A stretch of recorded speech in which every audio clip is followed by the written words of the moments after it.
వితంతువులు వడ్డించకూడదు. ఈ వాదించేవాడు వశిష్ఠ మహర్షి పెద్ద వీడు. వాళ్ళ మొహం చూడకపోవడానికి వాడు ఏమైనా మొగుడిని చంపేశారని నాకు అర్థం కావట్లా. మొగుడిని చంపేసిన వాళ్ళ మొదలు ఆ క్లబ్ మెంబరు ఈ క్లబ్ మెంబర్ అని పిలిచి ముగ్గురు మొగుళ్ళని మార్చినా సరే దండేసి గౌరవిస్తాం మనం. నమశివాయ. ఏమన్నా అంటే వారి వ్యక్తిగత జీవితం మనకెందుకంటే, మరి వితంతువు కూడా వ్యక్తిగత జీవితమే కదా, భర్త సామాజికమేం కాదు కదా. మరి ఎందుకు ఆవిడని ఆక్షేపిస్తారు? పేరంటానికి పిలవరు, ఒట్టెట్టరు, ఎదురొస్తే అవమానిస్తారు. ఇదేమిటండి? ఎక్కడ సంస్కృతి ఇది? వాళ్ళు ఎలా బతుకుతారు? అలా ఆలోచన చేయాలి. మానవత్వం అంటే అది. ఇంకా మన ఇంట్లో మళ్ళీ ఆవిడ ఎదురు రాగానే వాళ్ళని ఎదురొస్తే ఏమైంది? ఆవిడ మనస్సు మంచిది చాలా. అసలు మనిషి మనస్సు గురించి మనం ఆలోచించమండి. బొట్టెట్టేస్తే చాలు అనుకుంటే అడ్డబొట్లు నిలువు బొట్లు బాగా పెట్టేసి మొత్తం ఎదుటి వాళ్ళకు కూడా నామాలు ఎట్టేస్తున్నారు.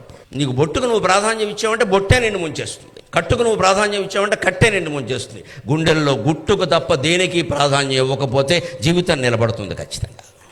గుండెల్లో ఏముందో చూడాలి, మనిషి ప్రవర్తన ఏమిటో చూడాలి. కట్టుబొట్టు చూస్తావేటి దరిద్రం, ప్రతివాడు మోసం చేసేస్తాడు.